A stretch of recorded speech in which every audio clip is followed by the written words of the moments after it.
Got to keep on walking on the road to Zion, man. Yeah. Got to keep it burning. Hola oyentes de Radio Sefarad, contactamos una vez más con Luciano Mondino para conocer las novedades desde Israel y esa negociación de la liberación de rehenes por parte de Hamás. Hola, ¿qué tal? Muy buenas tardes. Gracias por el llamado, como siempre. Bueno, y efectivamente, mientras continúan las conversaciones por la liberación de todos los secuestrados, ahora Jerusalén está planteando que no va a aceptar un acuerdo de liberación de rehenes que sea parcial, sino que va por un acuerdo integral que obliga jamás a liberar a la totalidad de los secuestrados que mantiene todavía en la Franja de Gaza. Israel empieza la invasión sobre la ciudad de Gaza, sobre Gaza City. Vamos a poner el foco ahora en el sur, en la guerra contra el grupo terrorista Hamás y una mirada realista a casi 700 días de guerra,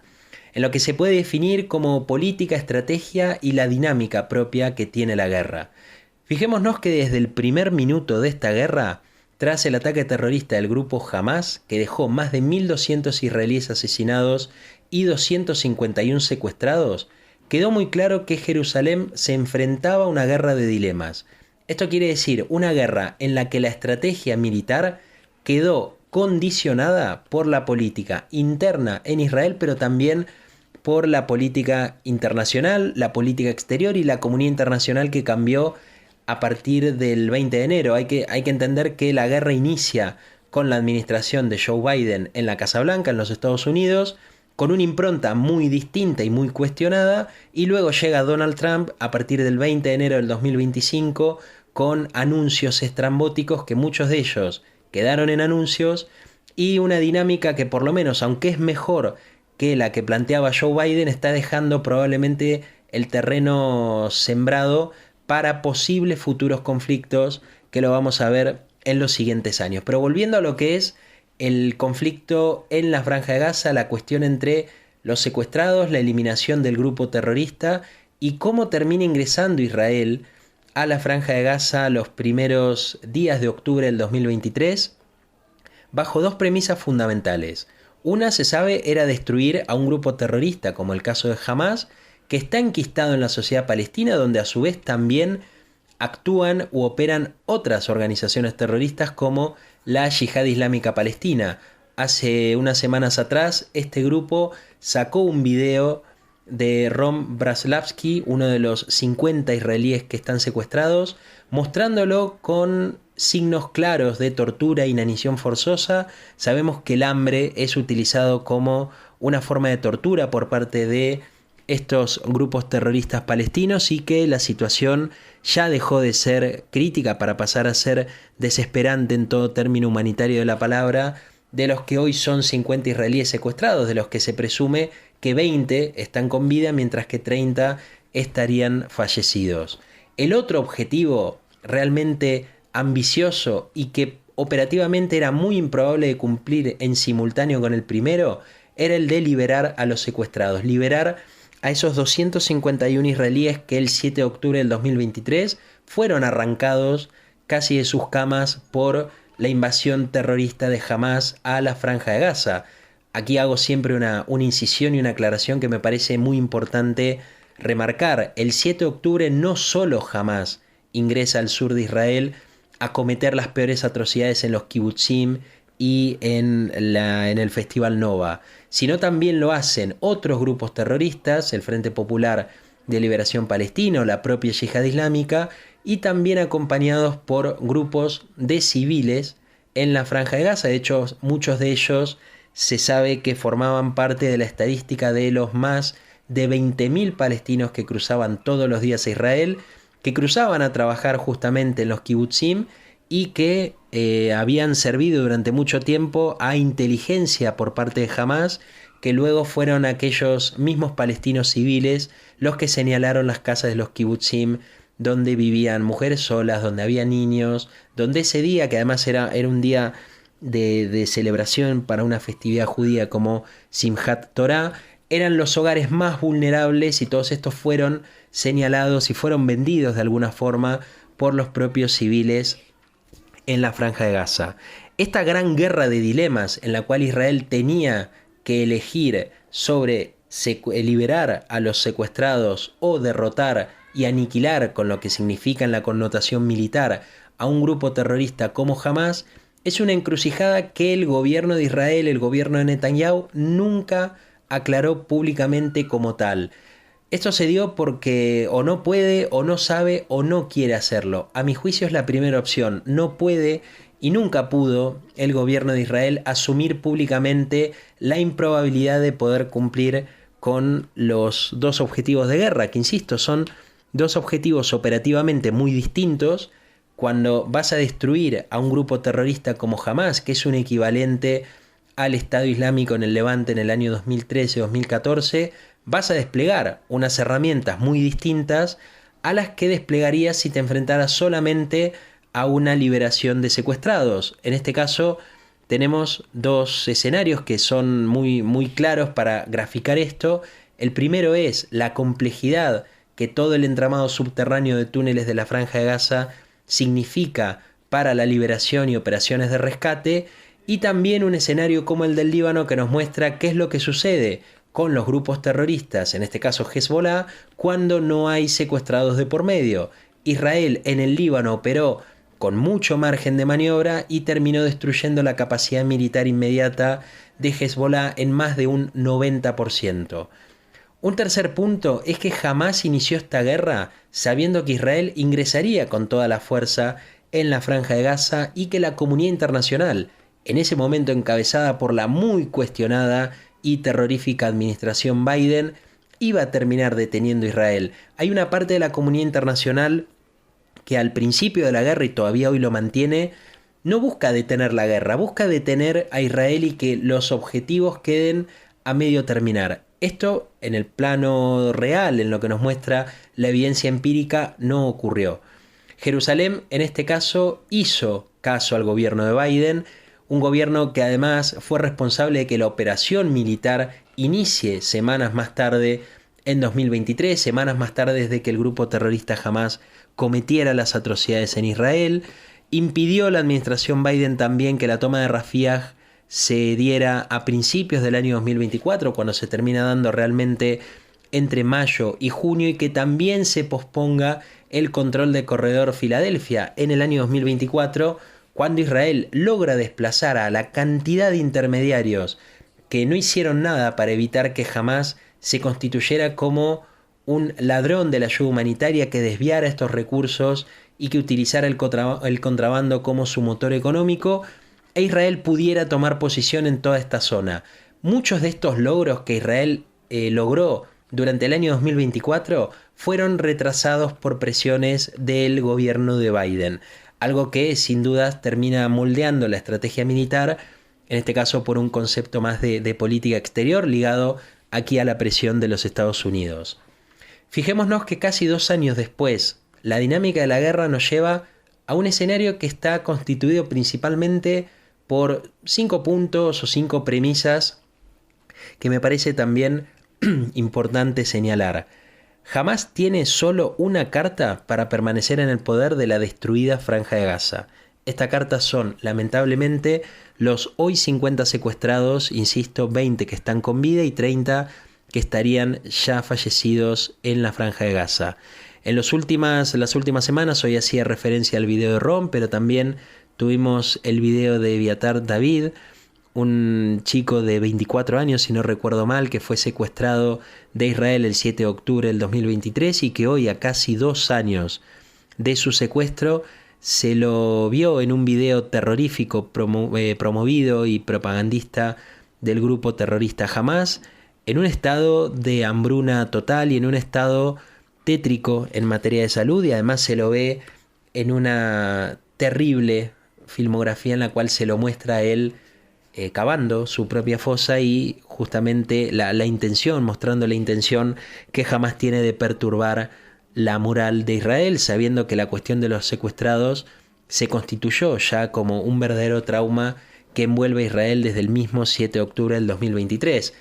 Recordemos la cantidad de historias que hay dentro de los secuestrados historias como la de la familia Vivas, historias como la de los hermanos Horn, de origen argentino, que fueron separados. Yair fue devuelto a Israel a principios del año 2025 y su hermano Eitan, que tiene graves problemas de salud en su piel, sigue todavía secuestrado en la Franja de Gaza, familias separadas, y en un país como Israel que no hay persona entre esos 10 millones de habitantes que no tenga algún tipo de conexión directa o indirecta con algunos de los entonces 251 secuestrados, hoy 50, que están todavía en la Franja de Gaza. Por lo tanto, si hay algo muy claro que jamás entendió durante los últimos años, pero que lamentablemente llevó y de forma sádica a la práctica el 7 de octubre del 2023, es que la parte más débil de Israel estaba en el daño a su gente. No estaba en la capacidad militar y no estaba jamás, y no estará tampoco, porque no está el propio Irán a la altura de poder degradar la capacidad militar de Israel, pero sí golpeando a su gente, llevándose secuestrados. Es la manera en la cual el grupo terrorista más pudo perturbar la moral del pueblo de Israel y también del pueblo judío en la diáspora. La segunda característica que nos muestra este escenario es que probablemente el grupo terrorista no logre localizar, aparte de los secuestrados, tanto vivos como muertos, muchos de ellos que pueden estar cautivos por otras organizaciones terroristas de Gaza, o aquellos que han sido asesinados o llevados ya asesinados a la Franja de Gaza, pudieron haber sido enterrados en cualquier parte de lo que es la Franja de Gaza hoy, un territorio que ha sido el escenario, el teatro de operaciones de una guerra urbana, una guerra en la cual hay un grupo terrorista que utiliza como plataforma de operatividad todos los escenarios civiles, escuelas, hospitales y mezquitas, muchas veces también con el visto bueno de los propios gazatíes, y que además la destrucción es de tal magnitud que estamos hablando de toneladas de escombros que han tapado y que probablemente sea muy difícil encontrar a aquellos que han sido enterrados. La tercera característica, tenemos todavía a casi 2 años, casi 700 días de la guerra, a un Israel sin una hoja de ruta propia para el día después respecto a la reconstrucción de la Franja de Gaza. Y esto nos lleva siempre a la pregunta de qué va a suceder el día después. Hay un objetivo muy claro de Israel que se lo ha transmitido a los mediadores árabes, Qatar o Egipto, pero que también lo ha transmitido a los Estados Unidos, y es que no contempla la posibilidad de un Hamás gobernando la Franja de Gaza o integrando un gobierno de la Franja de Gaza. Sin embargo, hay en esto una premisa que se desprende y que es fundamental. Un escenario de anomia y de vacío político en la Franja de Gaza es en el mediano y largo plazo muy perjudicial para los intereses de seguridad de Israel. Esto quiere decir que Gaza no puede quedar sin un gobierno. Gaza tiene que ser reconstruida económicamente, pero también políticamente. En esa reconstrucción política, ¿quién va a tomar el mando de la gobernanza de la Franja de Gaza? Esa es una pregunta clave que no es contestada por nadie en Israel, ni la Liga Árabe, ni tampoco en los Estados Unidos. Fijémonos solamente hace unos meses atrás cuando Trump sacó a relucir un estrambótico plan de vaciado de la Franja de Gaza. Parecía un plan casi lindante con un delirio, y termina siendo a día de hoy, mediados finales casi del mes de agosto, la única opción que hay en la mesa, incluso también para la Liga Árabe. Lo más novedoso tuvimos en la última semana por lo menos una iniciativa más formal de países como Arabia Saudita, Egipto, Emiratos Árabes Unidos, Qatar, que está siempre con su doble juego, que señalaron la obligatoriedad de un desarme de Hamás y un exilio del grupo terrorista de la Franja de Gaza si quieren estos países árabes, que conformarían el caso de Emiratos Árabes y Arabia Saudita, ese eje más pragmático con cierto trato cordial con Israel, volcar algún tipo de reconstrucción y volcar algún tipo de financiamiento de lo que es el día después en la Franja de Gaza, con Hamás gobernando, con Hamás sobreviviendo como una organización armada, pero sin incidencia en los asuntos civiles y políticos de los gazatíes. Probablemente ni Arabia Saudita ni Emiratos Árabes quieran ingresar a invertir los miles de millones de dólares necesarios para la reconstrucción de Gaza, ni mucho menos formar parte de un nuevo gobierno gazatí que no tenga nada que ver con lo que fue Gaza hasta el 6 de octubre del año 2023. Hay además, en otra característica, un mundo árabe que está completamente tensionado por aquellos gobiernos que quieren desmilitarizar Gaza para incidir políticamente en su reconstrucción, y en el caso de Qatar, que no encuentra reparo alguno en mantener su doble juego y el papel de intermediario frente a Washington. A mi juicio, Qatar no tiene intención que jamás sea desmilitarizado y exiliado de la Franja de Gaza.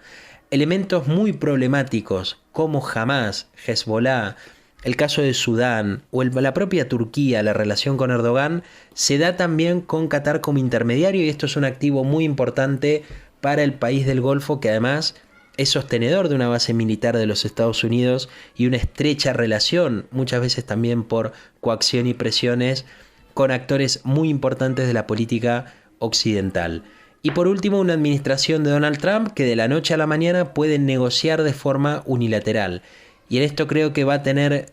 mucho peso la relación que el propio Donald Trump tiene con las casas reales de los países árabes, relación que muchas veces pasa a ser ya no solo de amistad, sino también de fuertes negocios que relacionan a ambos. Para ir cerrando, frente al inicio de una operación de asalto sobre la ciudad de Gaza, que probablemente puede que sea más próxima de lo que muchos creemos, no olvidemos que Hamas se enfrenta a un proceso de deterioro no contemplado por sus líderes al momento de ejecutar la masacre del 7 de octubre del 2023. La concentración de fuerzas por parte de Israel frente a la operativa de Hamas dentro de Gaza y contra todo el arco chiita iraní, golpeando incluso al propio Irán a mediados de junio, fueron elementos claves para generar este estado de situación que tenemos hoy, no solo en la Franja de Gaza, sino también en el Medio Oriente, con un Hamas que está aislado y que en cada ronda de enfrentamientos con Israel se desgastará todavía más. No olvidemos tampoco que este tipo de operaciones militares incluye, además, coordinación entre la Fuerza Aérea, fuerzas terrestres, maniobras en el ciberespacio y la inteligencia. Es decir, Israel, un poco similar a la operación que llevó a cabo India contra los elementos terroristas pakistaníes en Cachemira, hace una concentración de todos los campos de batallas en el cual el ciberespacio, la inteligencia y el electromagnético forman parte importante de todo este despliegue. Cuando se profundiza sobre los alcances que tiene el tema de los secuestrados en el dolor de Israel,